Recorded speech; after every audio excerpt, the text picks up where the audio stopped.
Just Cheesy the Podcast, presented by Just Cheesy Productions.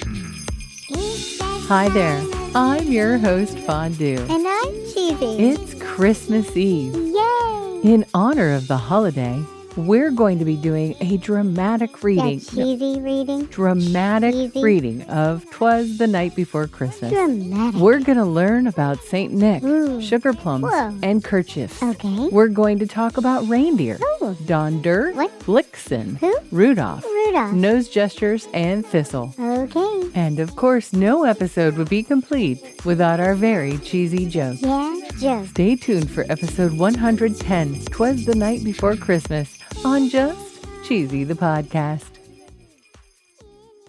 We're going to be reading the poem, A Visit from St. Nicholas. Is that what it's called? That's right, but it's colloquially known as Twas the Night Before Christmas. Ah.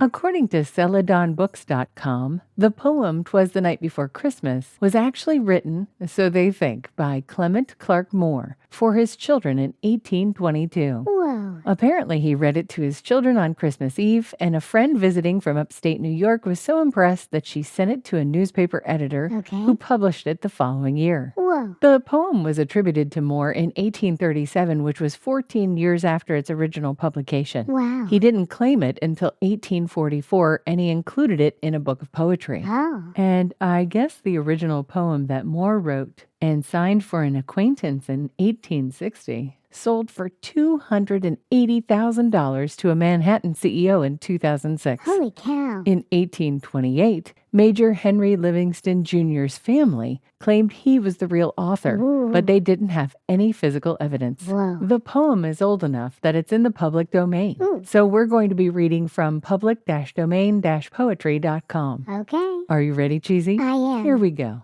'Twas the night before Christmas when all through the house not a creature was stirring, not even a mouse. You know, mice. The stockings. Mice don't really like cheese. That's right. They don't love cheese like most people think. Yeah. And you can actually learn a little bit about that if you go back to season 1, episode 15. Yeah.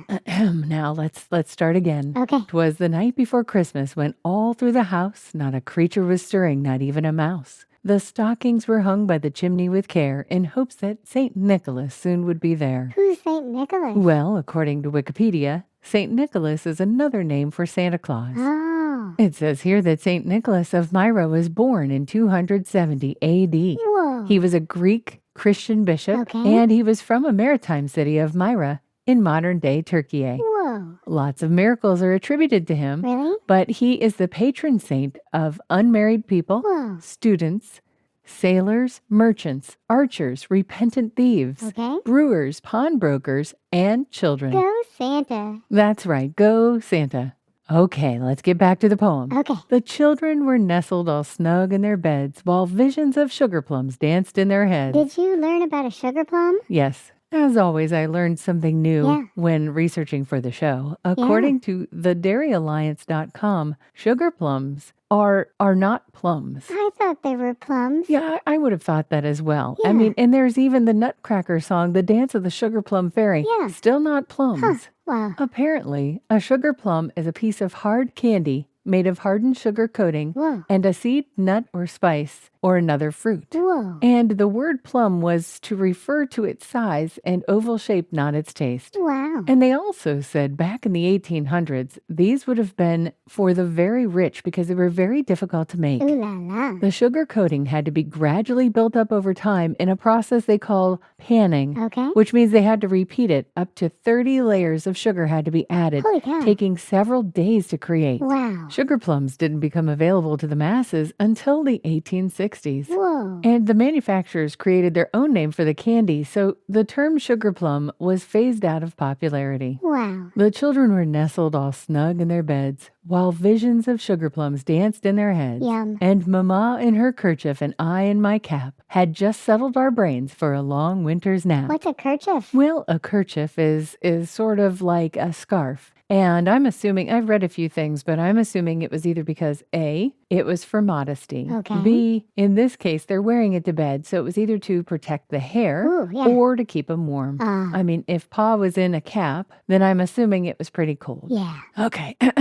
When out on the lawn there arose such a clatter, I sprang from the bed to see what was the matter. Away to the window I flew like a flash, tore open the shutters, and threw up the sash. What's shutters and sash? Shutters are wooden, either internal or external protection for a window, and the sash is the actual window. Oh. The moon on the breast of the new fallen snow gave the luster of midday to objects below. Ooh. When what to my wondering eyes should appear but a miniature sleigh and 8 tiny reindeer.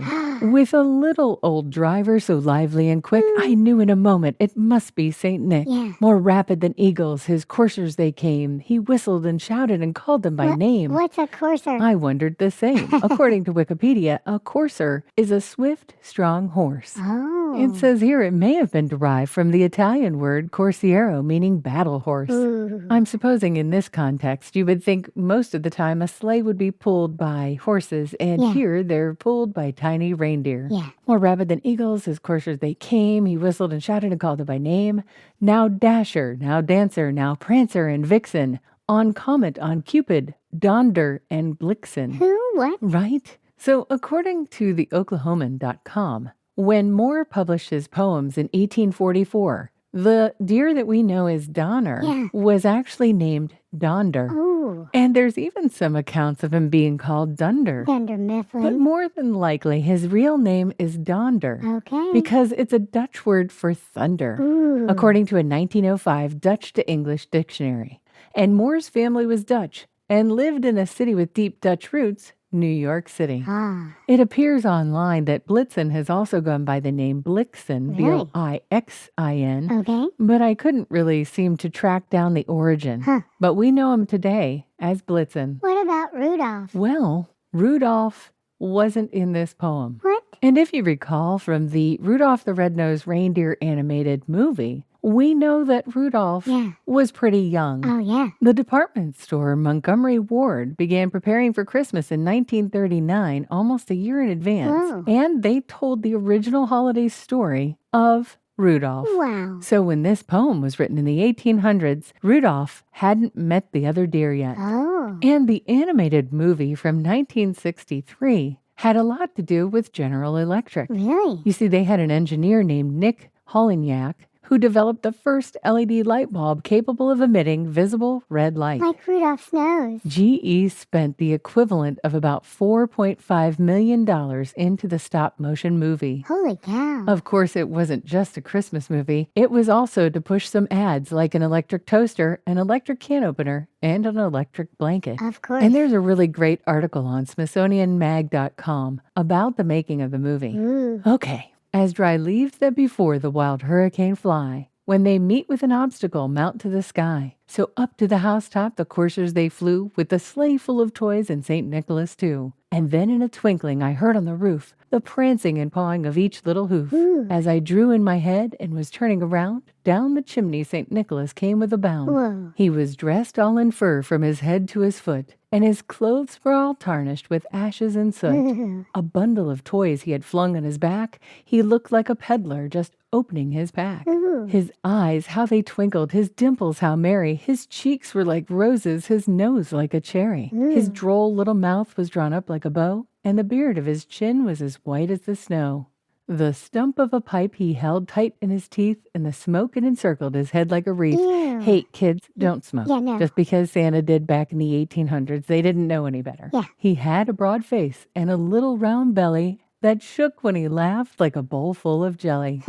He was chubby and plump, a right jolly old elf, and I laughed when I saw him in spite of myself. Yeah. A wink of his eye and a twist of his head soon gave me to know I had nothing to dread. Yeah. He spoke not a word, but went straight to his work and filled all the stockings, then turned with a jerk. They had stockings then? Well, according to ChristmasHQ.com, stockings really weren't mentioned in the United States until this poem. Whoa. Oh. And they originally weren't fancy at all. Kids would just hang long socks over the mantle to be filled with nuts, fruits, candies, and small toys. Ooh. It's likely that the stockings were hung in front of the fireplace in order to dry them after being washed. Oh. In some countries, they put out shoes instead of stockings. Really? In France, they put their shoes by the fireplace with a carrot or treat for Pierre Noel's donkey. Okay. And they wake up with candy, money, and small toys in the place of the things that they left. Really? In Ecuador, they put Christmas lists inside of their shoes. Ooh. In Iceland, they leave their shoes on the windowsill. Whoa. He spoke not a word, but went straight to his work and filled all the stockings, then turned with a jerk. And laying his finger aside of his nose and giving a nod up the chimney he rose. Why'd he touch his nose? On a website called superlinguo.com,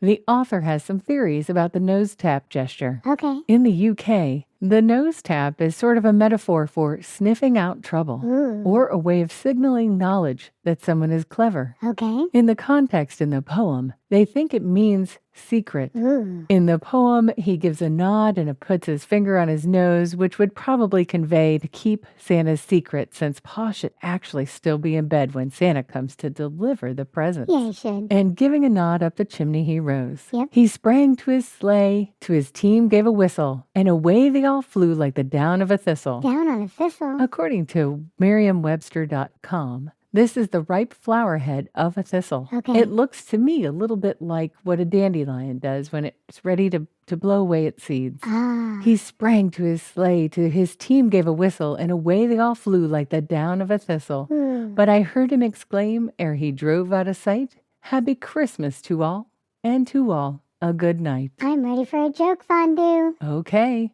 What is a snowman's favorite type of cheese? I don't know. Brie. Get it? Brie. I know. Not a It great wasn't one. great, but it was a little bit cheesy. Thanks for listening to us butcher a very old poem. For those who Yeah. celebrate, have a very Merry Christmas. Stay cheesy, everybody. Have you ever wanted to listen to the web? Yeah, Well, Newsly makes that possible. they do. They're an all-in-one audio super app for iOS and Android. Super app. You can listen to trending articles on the web on topics that you choose and get them read to you in a natural human voice. What kind of topics? Sports, Cheese? tech, business, science. Cheese? I'm sure there's even cheese. Yay! They even have an entire section for podcasts. Are we there? Of course we are. Ooh. It's one of my new favorite podcast apps. They even have digital radio. Holy cow. Just go to www.newsly.me to download it free. Whoa. Or use the link in the description. If you use the promo code CHEESY, Cheesy. that'll get you 1 month free premium subscription. Yay, Newsly. Now, back to the podcast.